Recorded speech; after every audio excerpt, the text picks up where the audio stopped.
Comment influencer les décideurs pour améliorer le système éducatif burkinabé? Si la mission que s'est donnée le cadre de concertation des ONG et associations actives en éducation de base au Burkina Faso, CCBBF. Pour ce faire, elle a organisé une formation de 4 jours sur le plaidoyer. Tenu du 11 au 14 mars 2025 à Ouagadougou, cet atelier de formation avait pour objectif de doter les relais régionaux et provinciaux des outils nécessaires pour porter des plaidoyers efficaces sur des thématiques clés comme la révision des curricula, la valorisation de la question enseignante et la participation communautaire. Cette formation s'inscrit dans le cadre du projet Face aux veilles. Les gens pensent que l'éducation, c'est l'affaire de l'État, alors qu'on ne peut pas laisser l'éducation seulement à l'État. Nous, en tant que communauté, surtout en tant qu'organisation de la société civile, nous nous sentons interpellés d'apporter effectivement notre contribution pour la cause de l'éducation. Nous sommes aujourd'hui ici en atelier pour effectivement revenir sur ces thématiques que nous avons ciblées, la question enseignante, la participation communautaire dans l'espace éducatif, et la mise en œuvre des curricula. Et on veut voir les recommandations que nous avons eu à formuler, comment les porter auprès des autorités. Donc les 4 jours d'atelier que nous allons tenir, c'est vraiment revenir sur chacun des thèmes et voir au niveau des points d'attention retenus pour chaque thème, comment nous allons après sur le terrain et faire le plaidoyer pour amener l'autorité effectivement à prendre en compte ce que nous suggérons pour effectivement arriver à résoudre les problèmes dans chaque domaine et pouvoir effectivement amener l'éducation à atteindre ses objectifs. Pour Tiambé Dioma, inspecteur du primaire et consultant formateur, cette formation est essentielle pour structurer un plaidoyer efficace basé sur des études terrain.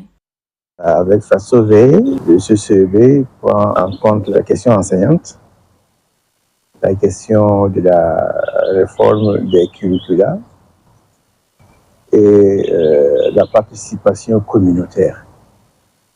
Voilà, donc ils ont fait mener des études, des sondages sur ces thématiques-là et les résultats auxquels ces études et sondages ont abouti, voilà, devaient leur servir de terreau pour l'élaboration d'un projet, d'un certain nombre d'activités de plaidoyer. Les résultats auxquels les études ont abouti, on les a discutés et on a tiré de ces résultats-là ce qui pouvait être des thématiques de plaidoyer. Donc ces thématiques ont été identifiées. Et donc, c'est sur cette thématique-là que certainement le projet du CCB va maintenant se focaliser pour mener des activités de plaidoyer. Du côté des relais régionaux, cet atelier est une opportunité d'acquérir les outils nécessaires pour mener des actions concrètes sur le terrain. Les points que j'ai beaucoup retenus, c'est d'abord quelle démarche il faut entreprendre pour aboutir à un bon plaidoyer.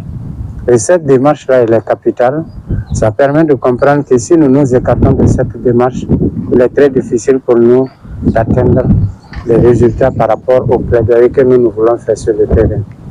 Deuxièmement, cette formation également m'a permis de comprendre que pour réussir un plaidoyer, il faut définir une thématique très claire, définir des objectifs en cohérence avec le thème, également identifier les cibles, c'est-à-dire ceux pour qui vous voulez, en tout cas, vous êtes en train d'élaborer votre plaidoyer, et également de définir des stratégies qui puissent permettre de mettre en œuvre le plaidoyer de façon efficace et obtenir des résultats à la fin de notre plaidoyer. Donc je peux dire que ces 2 points m'ont permis en tout cas de comprendre qu'il était nécessaire que cette formation soit en tout cas réalisée. À travers cette formation, le CCEBBF et ses partenaires entendent renforcer les capacités des relais pour mieux porter le plaidoyer en faveur d'un système éducatif plus adapté aux réalités du Burkina Faso. Prochaine étape, la mise en œuvre des stratégies définies et l'interpellation des autorités pour une prise en compte effective des recommandations.